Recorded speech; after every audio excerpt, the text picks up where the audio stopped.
Hola, buenos días o buenas tardes a todos y a todas, según estéis oyendo esta presentación. Voy a proceder a explicaros la primera parte del tema 4, que como veis se titula El libro álbum y el libro ilustrado, nuevos géneros y nuevos soportes.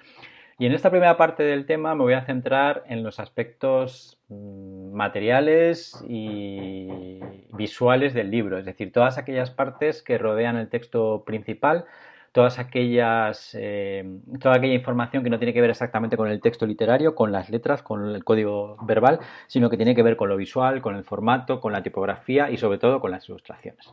Bien.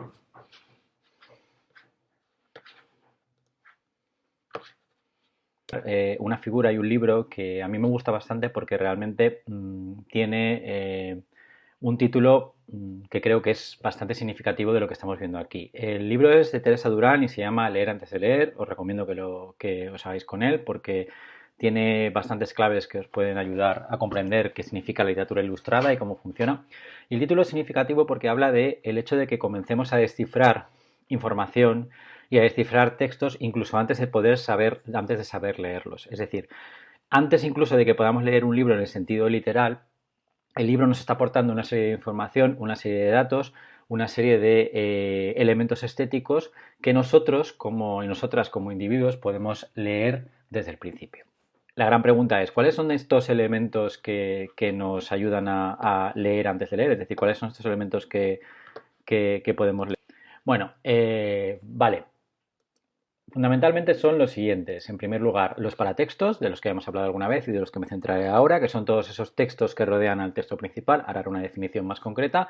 En segundo lugar, el formato, es decir, cómo está concebido ese libro, qué tamaño tiene, si está en sentido vertical o horizontal, si tiene alguna silueta que sea significativo, es decir, todo eso ya lo hemos visto muchas veces que el formato cuenta mucho, la forma es importante y muchas veces transmite no solo información sobre el contenido del texto, sino también información sobre qué tipo de lectura está preconizando, qué tipo de lectura está estimulando y para qué sirve. No es lo mismo un libro grande que pequeño, un libro muy grande que un libro muy pequeño, porque todos sabemos que la ceremonia de lectura que propone es completamente distinta. Luego también están las ilustraciones. Las ilustraciones las podemos descifrar sin ningún tipo de educación o sin ningún tipo de alfabetización real. Hace falta, eso sí, una alfabetización visual para interpretar ciertas claves, pero las ilustraciones de manera intuitiva entran por los ojos y nos permiten descifrarlas sin necesidad de conocer un alfabeto, conocer un sistema subsidiario como puede ser la escritura respecto a la lengua oral, ¿no? Y finalmente otro punto importante que tiene que ver con el leer antes de leer es la tipografía. La tipografía es esas variaciones que se producen en las letras que se utilizan y que muchas veces también por sí mismas transmiten determinada información que es necesaria. Bien, me voy a centrar más o menos en esta estructura, es decir, voy a hablar de paratextos, bueno, lo voy a cambiar un poco, voy a hablar de paratextos, voy a hablar de ilustraciones y mi idea es que tengáis algunas claves para interpretar toda esa parte del libro ilustrado, toda esa parte del álbum ilustrado, del libro álbum y libro ilustrado, que no tiene que ver exactamente con el texto y con la parte literaria, sino que tiene que ver con la parte visual y relacionada con el formato. Bien, para eso vamos a empezar por el principio, es decir, ¿qué es lo primero que vemos cuando cogemos un libro? Como ya hemos visto muchas veces en clase, pues cubierta contra cubierta hay una serie de elementos que nos sirven para ello. Lo que primero que vemos son lo que se llama paratextos. Un paratexto ha sido definido, sobre todo el gran autor que ha definido toda la teoría sobre la paratextualidad, Jacques Genet, en dos obras de 1989 y 2001, ¿vale? Pero os doy aquí la definición de ese artículo que puse a vuestra disposición para hacer el segundo trabajo, que es un artículo en el aconsejo que creo que lo define bastante bien y que es bastante claro. Séquito de referencias que acompaña al texto, lo rodea, lo introduce, lo comenta y condiciona su recepción.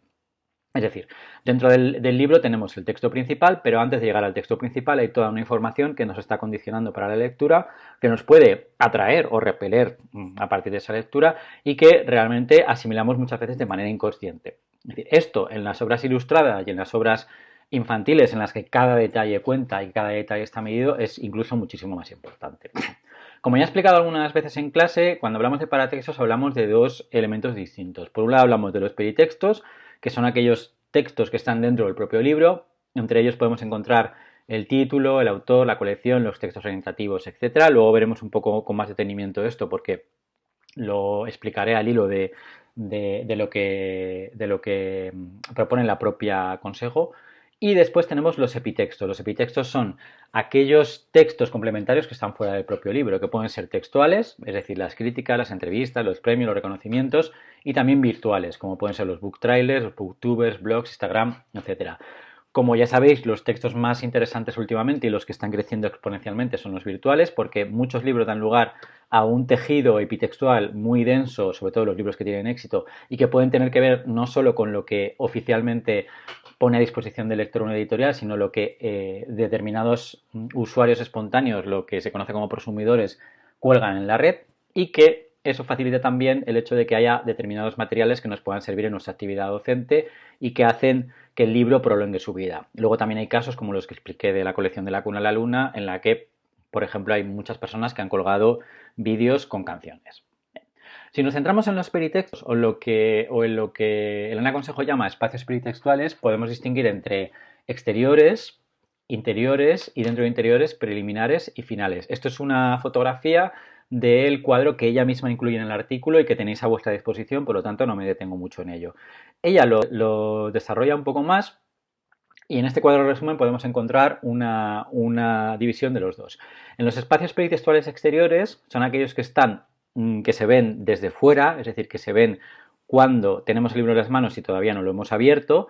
Estaría la cubierta o tapas, la cubierta continua, que es algo que ya hemos explicado alguna vez en clase, que es cuando la cubierta tiene una ilustración que se prolonga entre las dos, es decir, entre la primera y la última.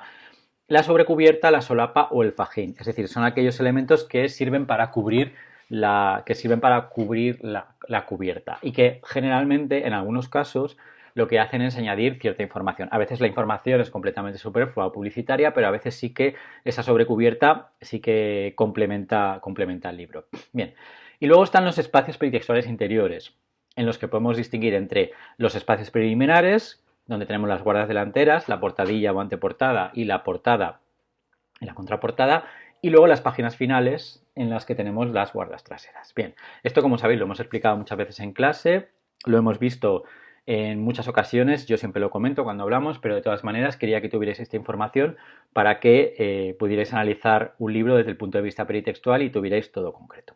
Bien, voy a pasar entonces a las ilustraciones. Bien, cuando hablamos de las ilustraciones, igual que en el lenguaje escrito se utilizan una serie de recursos, en las ilustraciones, en las imágenes, se utilizan una serie de recursos visuales que son significativos cuando analizamos las ilustraciones. Ahora os voy a dar una serie de nociones para que podáis ver más o menos cuando nos acercamos a una imagen qué aspectos debemos tener en cuenta. No pretendo con ello que seáis críticos de arte o que os desarrolléis una carrera en el mundo de la historia del arte, pero sí que tengáis unas nociones mínimas para saber cómo analizar una ilustración. Es decir, en qué características de la ilustración me puedo fijar para determinar qué características tiene. ¿Cuáles son esos recursos visuales que son significativos? Primero el tamaño, después la forma, después el color, la luz y la composición. Bien, el tamaño me parece que está bastante claro, es decir, el tamaño cuenta, el tamaño importa, siento hacer un chiste bastante, pero en el caso de las imágenes no recibimos igual una imagen grande que una imagen pequeña. En lo que respecta a la forma, tenemos que pensar que la forma que le doy a las imágenes que estoy componiendo puede abarcar un abanico variado de posibilidades que va de lo orgánico a lo orgánico, de lo abstracto a lo concreto a lo figurativo. Lo vamos a ver más adelante. El color es una fuente muy importante de significado, ya lo hemos comentado algunas veces, y tiene un significado a veces simbólico, como también vamos a ver, pero otras veces simplemente un significado físico, porque se produce un contraste entre tipos de colores que es altamente significativo. La luz también es interesante en las obras porque según esté iluminado y según la fuente de luz y el tipo de luz que esté presente en ese tipo en la imagen, vamos a tener un tipo de significado u otro. Y finalmente la composición, es decir, la manera en la que yo distribuyo los objetos que forman parte de una ilustración o de una imagen en el plano, sobre todo en el plano, en el doble plano de la pintura o de la ilustración, es también altamente significativo y transmite un sentido, es decir, más allá de lo que se ponga de manifiesto. ¿Qué voy a hacer ahora a partir de ahora? Voy a poneros algunos ejemplos sobre todo del arte, bueno, arte contemporáneo, arte clásico, un poco de todo, pero de la historia del arte, para que entendáis un poco lo que quiero decir. He decidido poner estos recursos porque en clase sí que he llevado muchísimas veces álbumes ilustrados y lo hemos visto, Lo insistiré de todas maneras cuando volvamos a vernos, pero de esta manera tenéis una serie de información que yo creo que es significativa y que os puede servir. Bien, por ejemplo, vamos a la primera diapositiva en la que vamos a hablar del tamaño. Tamaño pequeño o tamaño grande. Fijaos, a la izquierda tenemos un cuadro de un pintor romántico alemán, Friedrich, y a la derecha un cuadro de George O'Keeffe, que es una pintura norteamericana del siglo XX. La diferencia creo que está muy clara. Fijaos, en la parte de la izquierda tenemos una pintura en la que el hombre está reducido a lo mínimo y sin embargo está superado por un paisaje en el que prácticamente se pierde. De esa manera, claro, nosotros como espectadores tenemos casi, bueno, digamos que la ilustración, la imagen a lo mejor no es demasiado buena porque no hay una calidad demasiado contrastada, pero aún así nosotros como espectadores nos podemos identificar con ese hombre que está perdido y superado por un paisaje que es más grande que él. Por lo tanto, el efecto que nos produce es un efecto de empequeñecimiento incluso a nosotros como receptores, ¿no? Bien, esto se produce, el efecto contrario sería el que tenemos a la derecha. Es decir, el efecto de la derecha tenemos una flor, que es una amapola, que es una flor pequeña, pero que está magnificada hasta tal punto que se pone en primer plano y además este cuadro de George O'Keeffe es un cuadro grande, por lo tanto, si lo hubiéramos colgado en una pared, digamos que no podríamos escapar de él. Bien, esta es una manera bastante, el contraste creo que es bastante claro, es una manera bastante radical de jugar con el tamaño, es decir, por un lado tenemos algo que nos parece importante a nosotros, como es el hombre, que nos creemos el centro de la creación, reducido a lo mínimo porque está superado por algo que está por encima de él, que es una tormenta, el paisaje, ese paisaje romántico turbulento que es tan característico. Y luego tenemos algo aparentemente insignificante, pero que una pintora decide ponernos delante de los ojos y magnificarlo para que nos fijemos en ello. Bien, esta manera de jugar con el tamaño resulta altamente reveladora de las intenciones y del significado. Es decir, ya no es que aquí esté representando un hombre y una flor, es que está representando un hombre y una flor con determinados tamaños y aquí es el tamaño el que lo hace significativo. Igual que, por ejemplo, ocurre en este cuadro de aquí, de Degas, que es un pintor impresionista que se especializaba, bueno, su motivo más conocido son las bailarinas que veis detrás. Pero veis, este cuadro es interesante porque lo que nos hace es ponernos en primer plano lo que nosotros, si fuéramos espectadores de este teatro, no veríamos. Es decir, vemos el foso de la orquesta en primer plano, desde detrás, sorprendidos en un momento. Es decir, esto es también significativo porque durante el impresionismo fue cuando se empezó a desarrollar la fotografía y había esta manera de hacer, de representar el instante y sin embargo lo que queda en segundo plano son las bailarinas, que sería lo que realmente si estuviéramos en un teatro estuviéramos mirando. Por lo tanto, en este caso lo que hace el ojo del artista es obligarnos a mirar donde no deberíamos mirar, donde no habríamos de mirar y ponernos en primer plano aquello que nos pasaría absolutamente desapercibido. Bien, esta manera de jugar con esos planos y ponernos, aumentar y que eso ahora mismo con el móvil lo hacemos sin ningún problema, es decir, cuando aumentamos la imagen y tal. Eso obviamente es una decisión que está condicionando nuestra visión. Vuelvo a decir lo mismo, esto es un cuadro que representa una representación de un ballet, pero lo importante no es el ballet que hay detrás, sino los músicos que están delante. Bien, si pasamos a la forma, podemos distinguir entre formas orgánicas y formas no orgánicas. Formas orgánicas son aquellas que se dan en la naturaleza. Sabéis que en la naturaleza, por ejemplo, no existe la forma recta y las formas geométricas. Y las formas no orgánicas, aquellas que no existen en la naturaleza. Por ejemplo, puedo tener un cuadro de un paso más radical que es disolver cualquier relación entre la realidad en la representación de la imagen. Bien, si pasamos al color, obviamente el color es algo más fácil de entender porque obviamente casi todos estamos sujetos a lo que el color produce sobre nosotros. Podemos hablar de una distinción de color prácticamente física, es decir, que es la que distingue entre colores cálidos y colores fríos. Aquí tenemos dos cuadros de Rothko, un pintor expresionista abstracto del siglo XX, que tenía estos cuadros que eran sin título.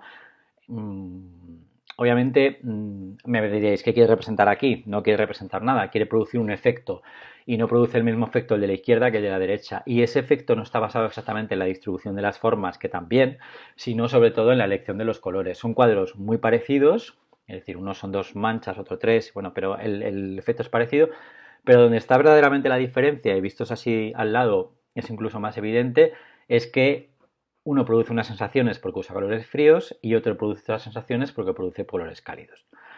Al margen de esta visión del color, como digo, más bien física y ligado al uso de esta paleta de colores, el color es un elemento claramente simbólico y que no solo está presente en el mundo del arte, sino que está presente en dominios como la publicidad. Casos como estos creo que convivimos todos con ellos, las connotaciones del color rosa son muy evidentes, las connotaciones del color negro también. El color negro puede significar luto, pero también lujo o noche, como aquí. El color rosa está ligado a lo femenino, no es casualidad quizá que lo hayan elegido como testimonio de, bueno, como reivindicación del cáncer de mama, pero el rosa tiene una historia más larga ligada a la feminidad. Y otros colores quizá un poco menos evidentes, como por ejemplo uy, perdón, el dorado y el verde, el dorado, el amarillo y el verde también creo que son bastante significativos y bastante evidentes de lo que nos quiere decir. El verde generalmente, aparte de que nuestra cultura lo asocia a la esperanza, el verde se asocia con la naturaleza y lo ecológico, cuando la naturaleza no es solo de color verde, es de otros colores. Y el amarillo y el dorado se relaciona con esta idea de que el oro es lo que permanece y el hecho de que durante mucho tiempo sabéis que el dinero estaba hecho en oro y se usaba un patrón oro que ahora hemos perdido. Ahora el dinero tiene una función más simbólica, pero esa idea de que lo dorado es lo que vale sigue ahí. Y por ejemplo, cuando se quiere representar el lujo, lo que se quiere poseer, tenemos aquí a Charlize Theron en un anuncio de Dior que es bastante conocido y que funciona, ¿no? Bien. Otro elemento significativo otro elemento importante de las ilustraciones y de las imágenes es la luz. En muchas ocasiones podemos ver que las imágenes tienen una fuente de luz visible, es decir, no siempre es tan visible, pero he puesto estas dos imágenes para que lo veáis. El de la izquierda es un cuadro de Georges de Latour, un pintor francés del siglo XVIII, y el de la derecha es de Edward Hopper, un pintor americano del siglo XX. En el caso de la izquierda tenemos una luz cálida que emana de una vela y que crea un ambiente de intimidad. Bien. Y en el caso de la derecha tenemos una luz fría que entra por un ventanal, es mucho más luminosa esta imagen de aquí, pero es una imagen que produce una tristeza mayor que la imagen de la izquierda. La imagen de la izquierda puede producir a lo mejor una tristeza un poco más sostenida, pero la de la derecha yo creo que lo que traduce, sobre todo lo que transmite, es una desolación, ligada también, bueno, a lo que hace Edward Hopper, que es pintar a una persona solitaria. Las dos están solitarias, pero está una persona solitaria que mira por la ventana y por la que entra una luz que no invita nada a la intimidad ni está relacionada con sentimientos positivos o optimistas. Esto ocurre también en la vida real. Sabéis que las luces frías generalmente son las que se colocan en lugares de trabajo, en lugares ligados a actividades que exigen una racionalidad. Por ejemplo, son la luz de quirófano, la luz de las clases, la luz de la cocina. Y sin embargo, las luces cálidas las reservamos para otros lugares de la casa y para otros momentos. Bien, por estos artistas de aquí que estos artistas de aquí. Es completamente distinto. Y en las ilustraciones lo vamos a encontrar muchas veces, que esta manera de distribuir funciona. Bien, con esto doy por terminado la parte de las ilustraciones y pasamos a hablar del formato del libro. El formato del libro es interesante y es significativo porque realmente es una de las primeras informaciones que nos llegan, ¿no? Cuando hablamos de formato hablamos de varias cosas. Hablamos en primer lugar del tamaño, es decir, si es grande, si es pequeño, si es normal, es decir, normal o regular. Sabéis que esto lo hemos comentado en muchas ocasiones. Porque, como digo, a veces esto tiene que ver con el significado del libro, a veces tiene que ver con el tipo de lectura que está proponiendo. ¿Vale? A veces no tiene ningún significado, porque sabéis que cuando es un libro normal y no tiene ningún tipo de orientación distinta, pues tampoco el formato no es tan importante. Bien.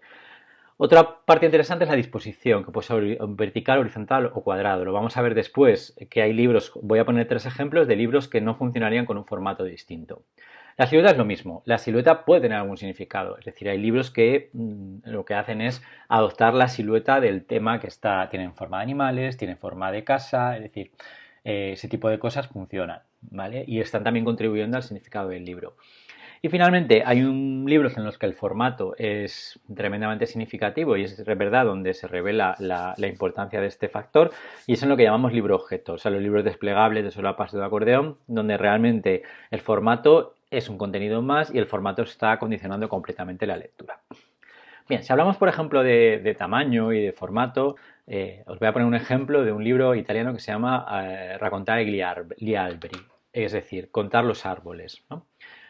¿Qué pasa con este libro? Este libro es muy grande y aparte es marcadamente vertical.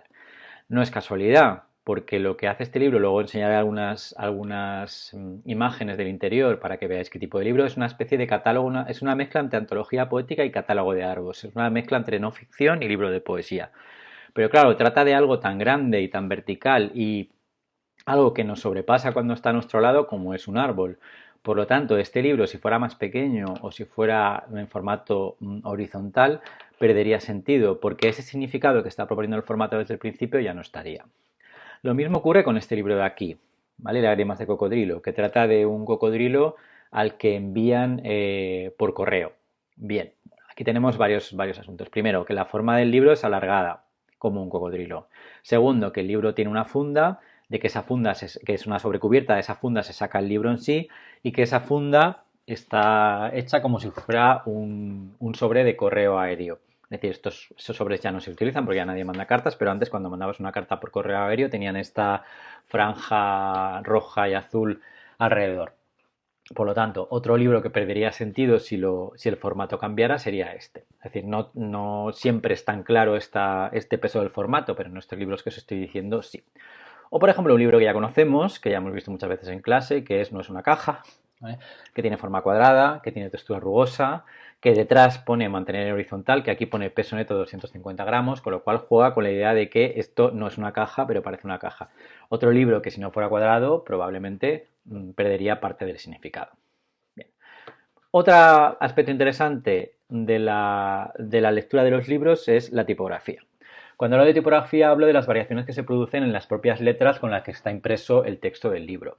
Y aquí podemos hablar de varios factores. Podemos hablar del tamaño de las letras, la variación del tamaño es importante y normalmente tiene un sentido, más allá del capricho de un editor o de un ilustrador.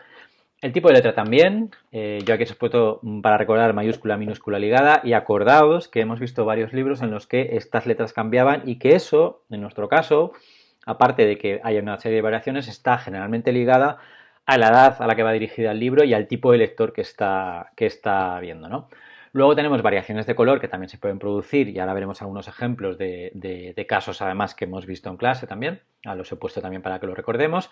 O variaciones estilísticas, es decir, cambiar el tipo de letra para que ese cambio de letra tenga algún tipo de significado. Bien, vuelvo otra vez al libro que he visto antes, el de Racontar y Alberi, donde encontramos, fijaos, tenemos, no se ve muy bien esta ilustración, pero tenemos varios tipos de letras, ¿vale? Tenemos una letra manuscrita, que es la que tenemos aquí, en la que los autores del libro van explicando más o menos cómo se les ocurrió la idea de seleccionar un poema y de ver y más o menos su relación personal con los árboles, ¿vale? Luego tenemos una letra en cursiva que es un poema sobre los árboles y una letra redonda donde se nos da la información científica sobre los árboles. Por lo tanto, tenemos tres tipos de letras distintas para tres tipos de textos distintos que están formando parte de una misma secuencia. Es decir, la parte científica propia del libro de no ficción, la parte poética, que es un poema relacionado con estos árboles, y la parte en la que los autores recopiladores del libro expresan su relación personal con los árboles de los que están hablando. Por lo tanto, si no se utilizaran esos tres tipos de letra, el libro obviamente transmitiría su mensaje igual porque vemos que hay tres tipos de textos, pero al dividirlo y al usar tres tipos de letras distintas facilita la lectura y está haciendo que ya en una primera vista estemos dándonos cuenta de que a lo mejor hay tres textos distintos y esos textos distintos nos proponen tres cosas distintas, que es lo que hacen, es decir, una visión poética de los árboles, una visión científica y una visión personal. Otro libro donde la tipografía es muy importante, que ya lo hemos visto, que es El amor, lo recuerdo, es decir, esta manera de jugar con el tamaño, con el color, hacer que el color cuadre con los personajes y de esa manera facilitar la lectura. O, por ejemplo, otro lugar donde vimos que la tipografía era importante, en la colección de La Cuna a la Luna, donde tenemos las letras en mayúscula que además, cuyo trazo además corresponde también con el de las ilustraciones, en una época de primer lectorado donde normalmente lo que se aprende primero son las letras mayúsculas, ¿no? O, por ejemplo, otro libro también muy, muy importante que ya hemos visto también, que es el libro de Avezó, que tenía la letra ligada, por lo tanto era un libro que estaba también aludiendo, o sea, estaba un poco apelando a determinado lector que va acostumbrándose a ese tipo de letras desde el principio antes de pasar a una letra más normalizada. Bien, con esto termino esta primera parte del tema 4. Bien, espero que haya quedado todo claro. Simplemente quería daros unas breves nociones sobre cuáles son los aspectos más significativos a la hora de juzgar un libro, o como se dice en inglés, jugar un libro por la tapa, ¿vale? Como se dice, sabéis que hay una expresión que es no debes jugar el libro por la tapa, muy bien, no debes jugar el libro por la cubierta, que se utiliza para decir que no juzgues a las personas de manera superficial, pero en este caso es paradójico porque sí que hay que jugar un libro por la tapa, porque la tapa y todos los elementos que están antes de empezar la lectura sí nos dan bastantes claves sobre cómo puede funcionar el libro. Lo dejamos aquí, por tanto, y os emplazo al segundo vídeo en el que hablaré ya directamente de los dos formatos que están en el título, el libro álbum y el libro ilustrado. Un saludo.